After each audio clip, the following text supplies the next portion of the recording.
Bien-aimés frères et sœurs, sachez que vous êtes à temps de restauration et nous sommes avec le modérateur Barthélemy Desillon. Bien-aimés frères et sœurs, il est de l'apostolat missionnaire pour la délivrance des nations. Alléluia.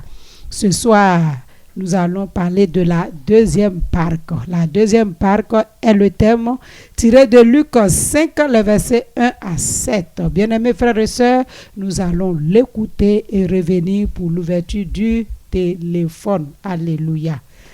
Restez avec nous jusqu'à 20h, 18h, 20h. C'est tous les jeudis. Belle émission, temps de restauration.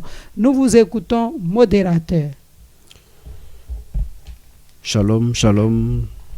Chers auditeurs de la 100.8 FM, je voudrais bénir le nom du Seigneur pour les organisateurs, pour le maire de la commune, ainsi que tous ses collaborateurs, pour le directeur de la radio, ainsi que tous ceux qui sont dans ce studio, qui travaillent, qui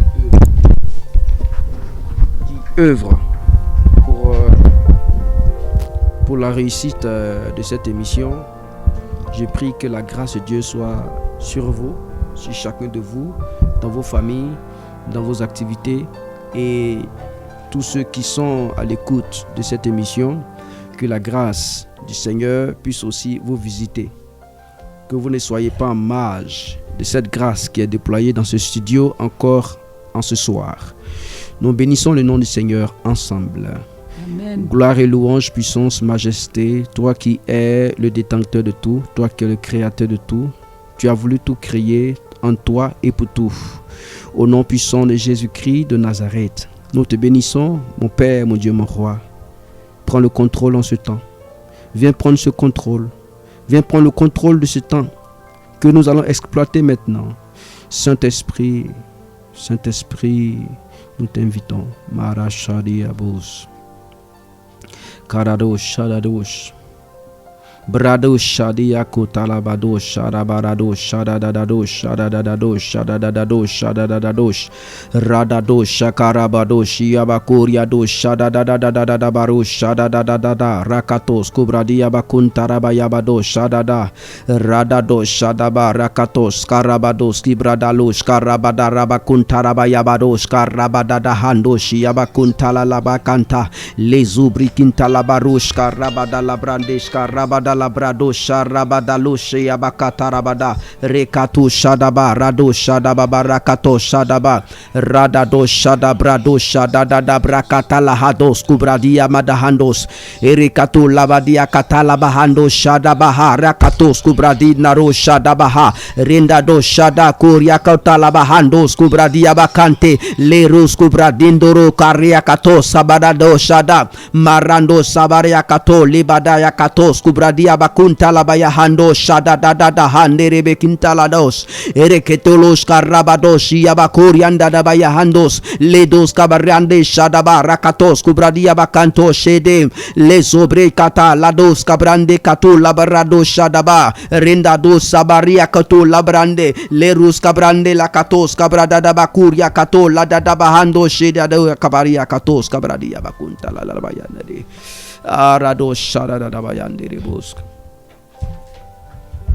Saint-Esprit, daigne agir ce soir dans la vie des auditeurs.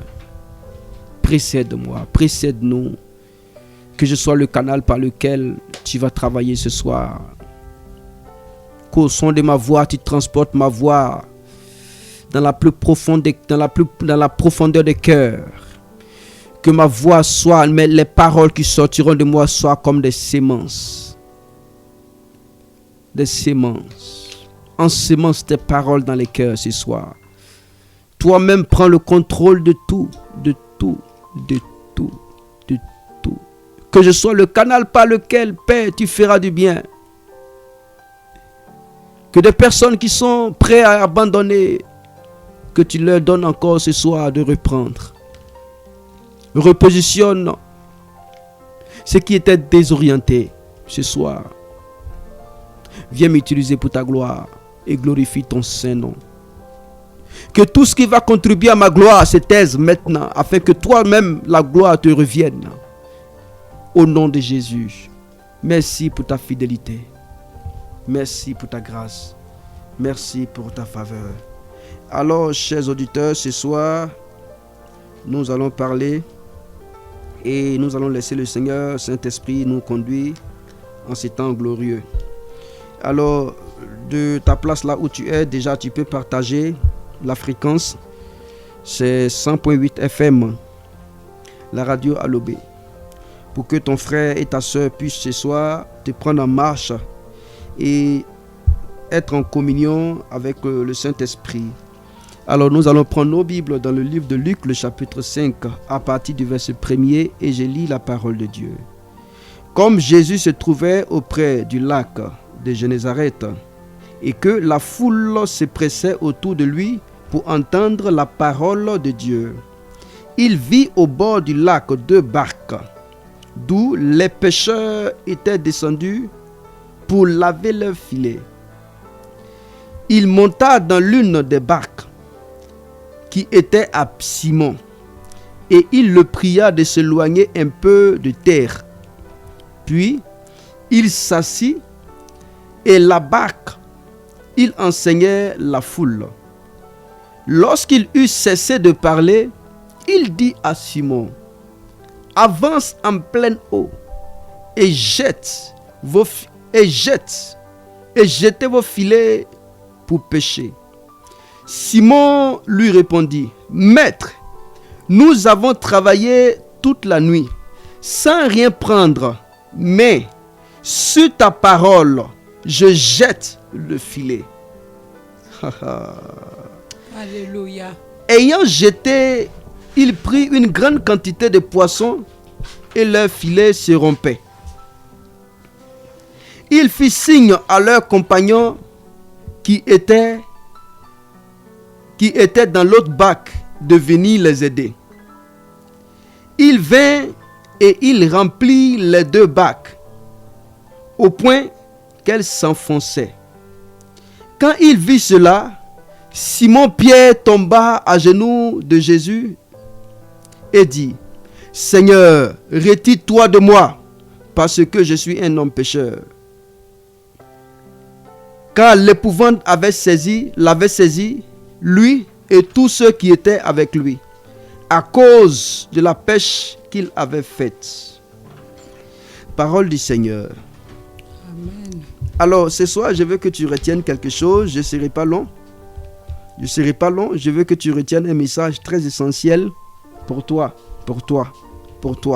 Je crois fermement que cette parole transformera ton cœur.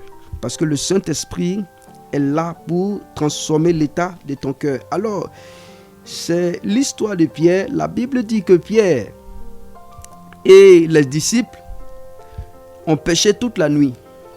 Pierre, rappelez-vous que Pierre est un stratège en pêche. Pierre est un ingénieur en pêche. Donc Pierre sait, il connaît les heures qu'il faut pêcher pour avoir assez de quantité de poissons.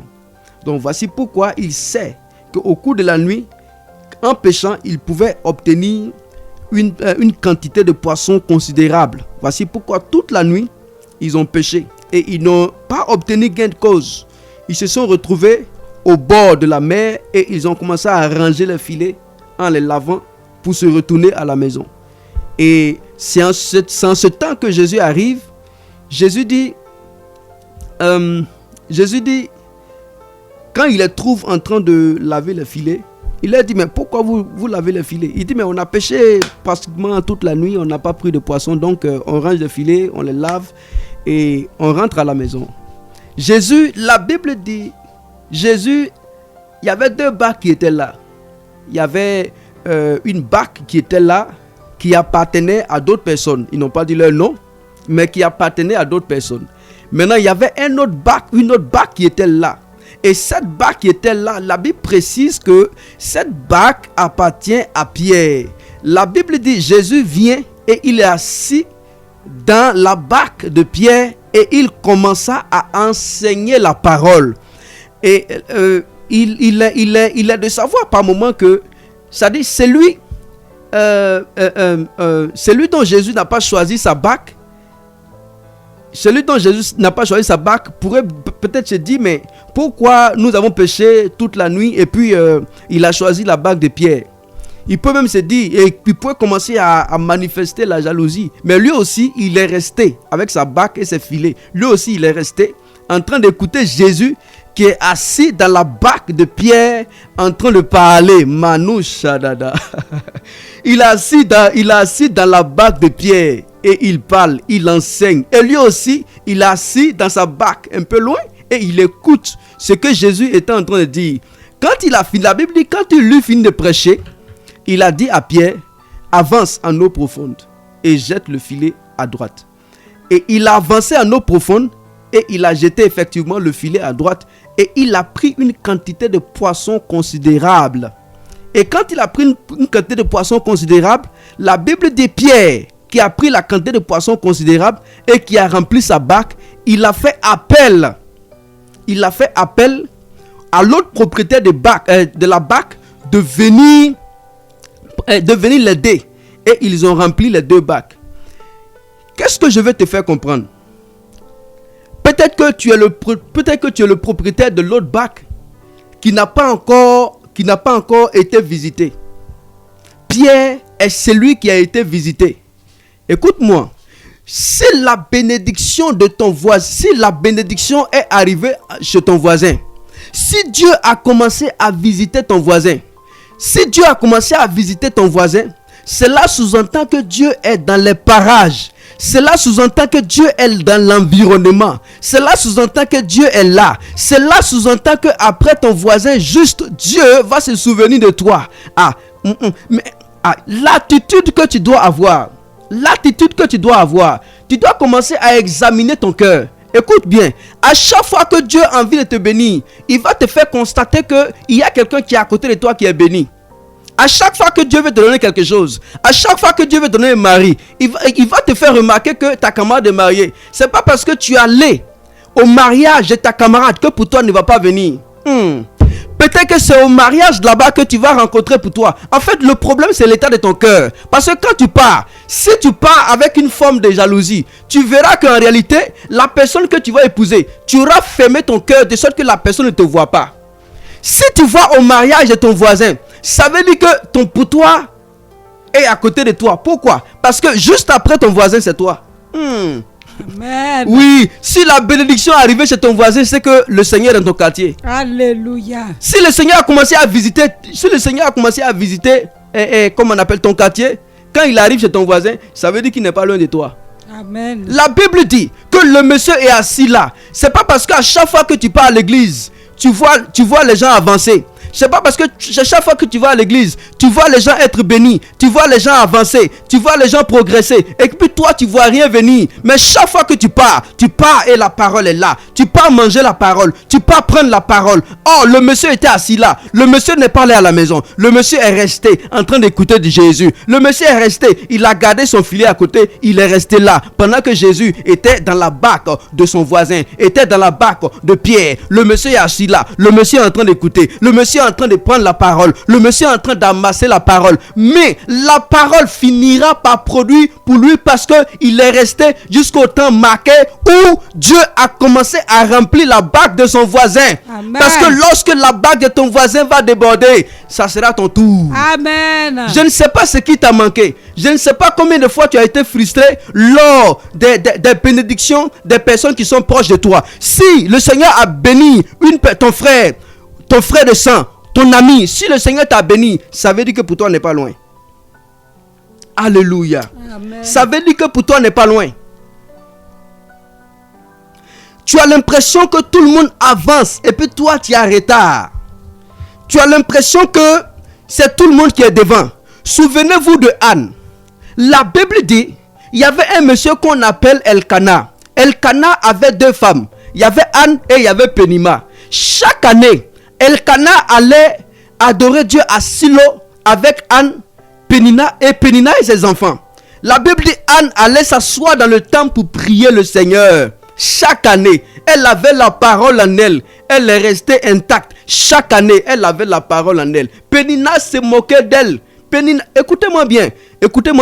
Si le Seigneur t'a donné une bénédiction et puis l'autre n'est pas encore béni, il ne faut pas t'enorgueillir. Pourquoi? Parce que la bénédiction que Dieu prévoit pour ton voisin, peut-être que c'est plus grand que pour toi.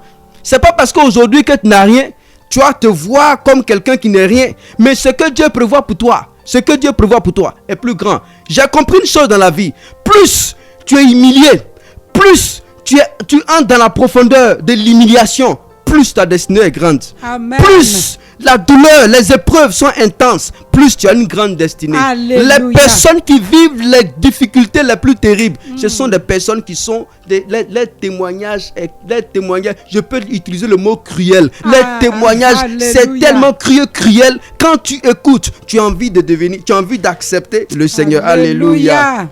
Amen. Chaque année, Pénina se moquait d'Anne. Anne allait à la parole.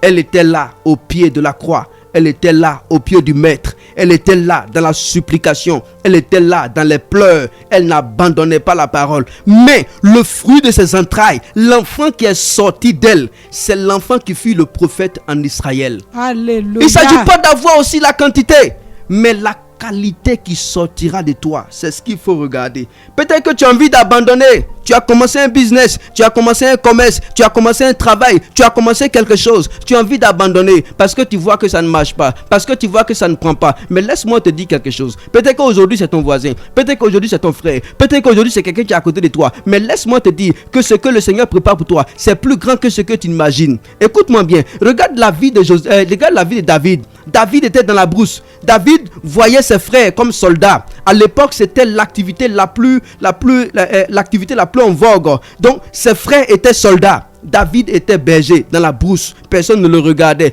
Il n'avait importance aux yeux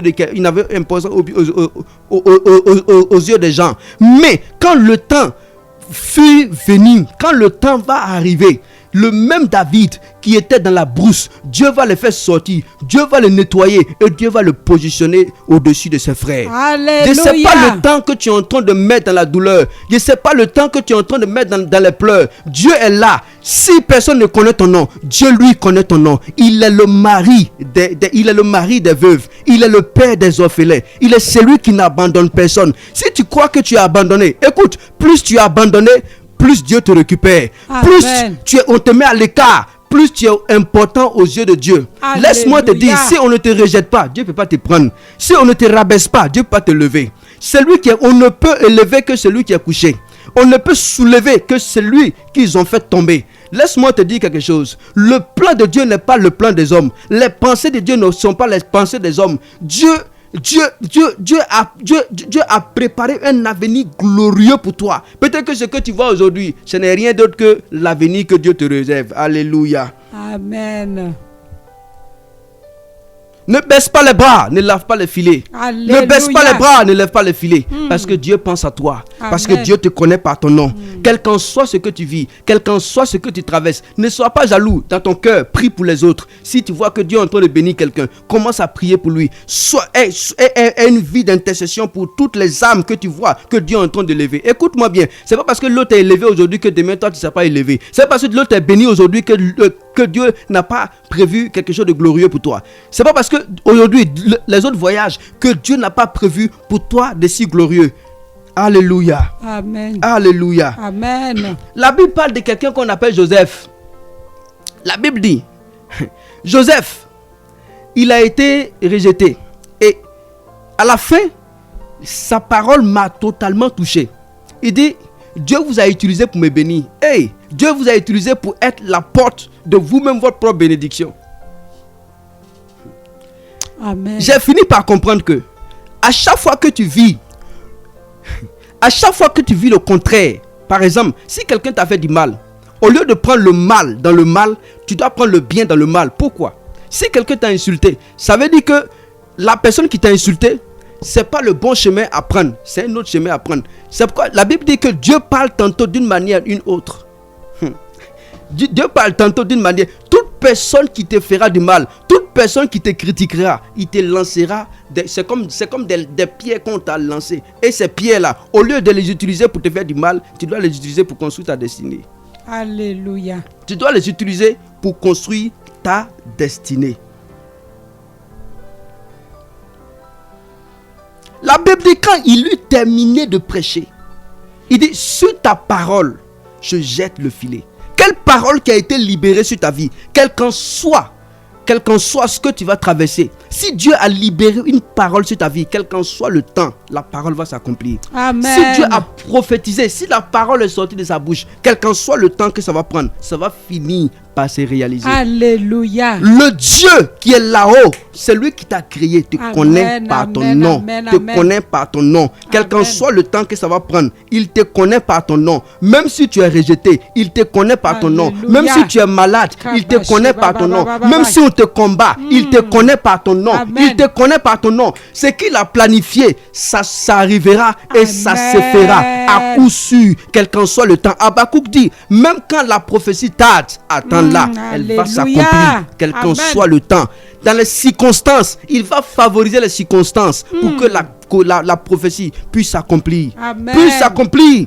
Puisse s'accomplir. Il y a eu des années de cela, ils ont dit des choses sur moi, ils ont parlé sur moi, mais chaque jour, je voyais le contraire de ces choses. Je voyais certaines personnes avancer. Écoutez-moi bien, quand vous allez commencer à réussir, quand Dieu va vous commencer à mettre des choses dans vos mains, il y a certains de vos amis qui vont plus venir, qui vont plus venir chez vous. Ils vont plus vouloir chercher, ils aimeront plus votre présence. Pourquoi? À cause de la jalousie, à cause de la haine qui est dans leur cœur. Parce que dès l'instant où vous réussissez, ça leur donne la haine. Ça suscite en eux des semences, c'est-à-dire des poisons de haine dans leur cœur. Certaines personnes, ils préféreront vous parler par appel. C'est-à-dire, ils préfèrent vous appeler seulement, mais ils ne supporteront jamais votre présence. Parce que vous allez commencer à travailler. Parce que vous allez commencer à avoir quelque chose dans vos mains. Parce que vous allez commencer à vous retrouver. C'est-à-dire, pour eux, il va falloir que à chaque fois vous les appelez pour leur demander quelque chose, il va falloir qu'à chaque fois vous dépendez d'eux. Mais quand ils voient que déjà vous ne dépendez plus de quelqu'un, alors ils vont commencer à ne plus supporter jamais votre présence.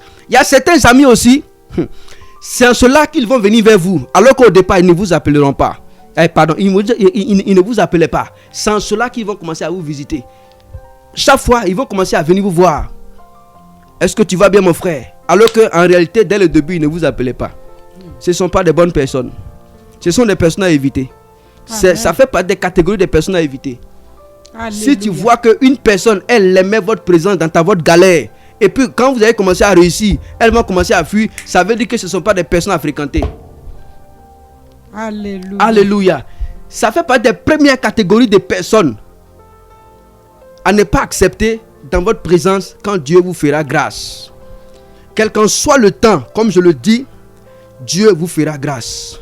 Dieu vous fera grâce. Amen. Dieu vous fera grâce. Amen. S'il a parlé de sa bouche, il vous fera grâce. Amen. La Bible dit, il y avait Lazare qui était mort.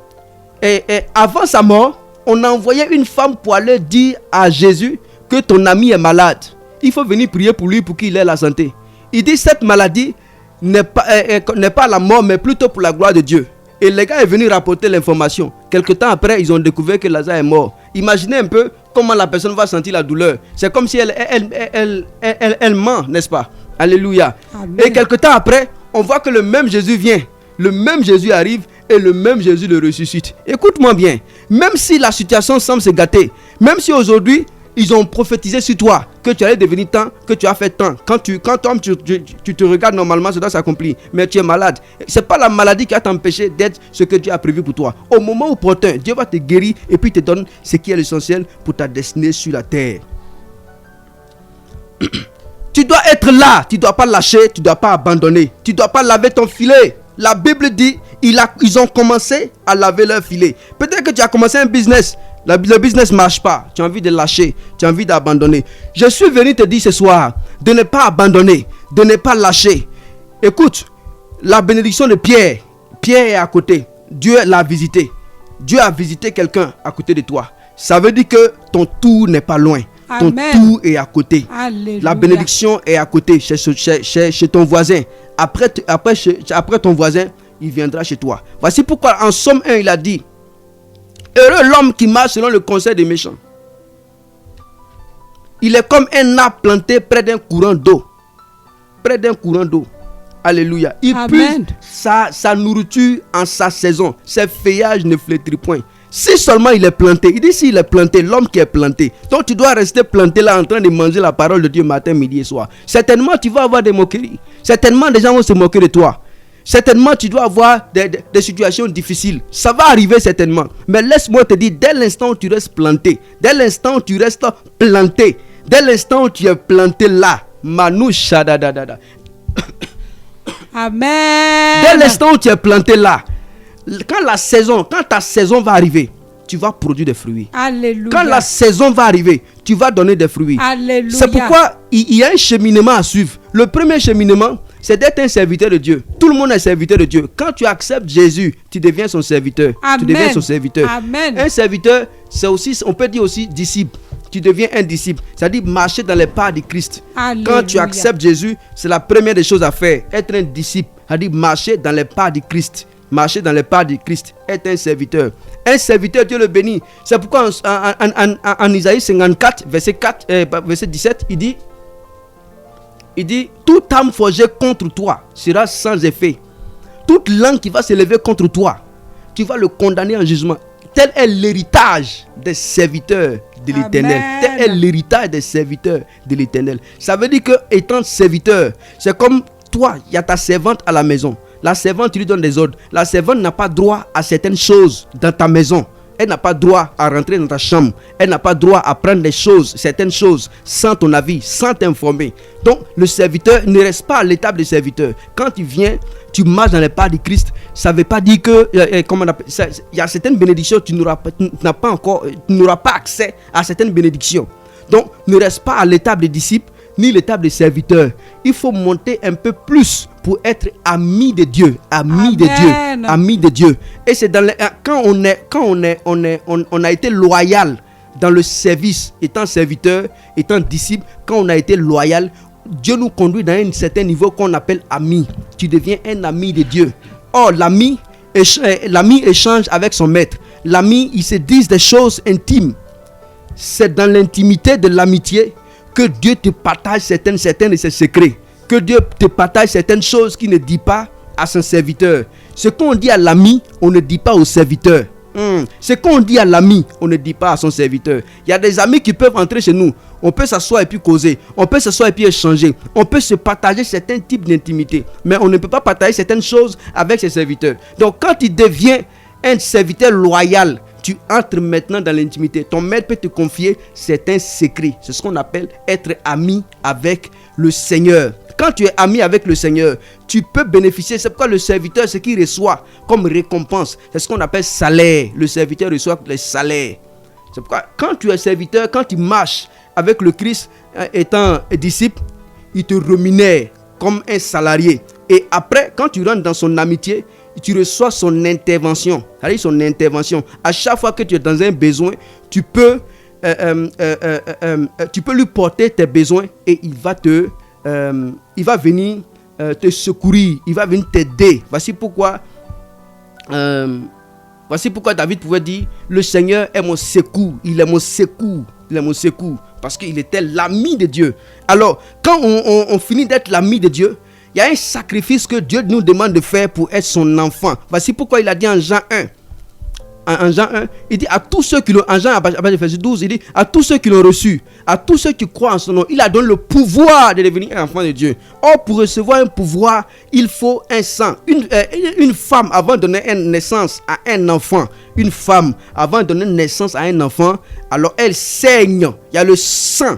Il y a le sang. Il y a le sang qui coule. Il y a le sang qui coule. Donc tu entres maintenant dans la filiation. Tu deviens un enfant. Tu deviens son enfant.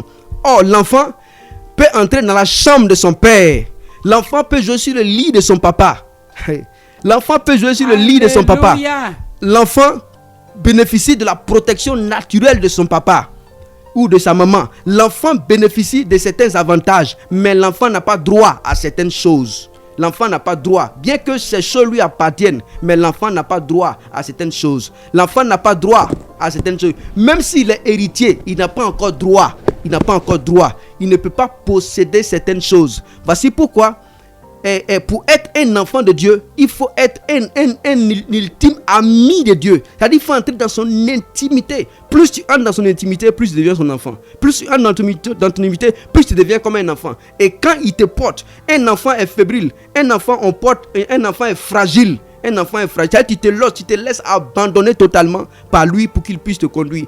C'est pourquoi je suis en train de donner le schéma pour marcher dans le miraculeux. Le schéma pour être un enfant, pour être une personne sur la terre qui va marcher dans le miraculeux, qui va marcher dans les choses extraordinaires de Dieu, qui va marcher je peux dire dans Dieu, c'est-à-dire demeurer en lui et marcher en lui et produire en lui et avoir le miracle en lui. Voici pourquoi je donne le schéma de comment ça se passe. Après avoir été enfant, Dieu ne va pas te laisser à l'étape d'enfant, il va te laisser aller encore plus pour que tu deviennes fils.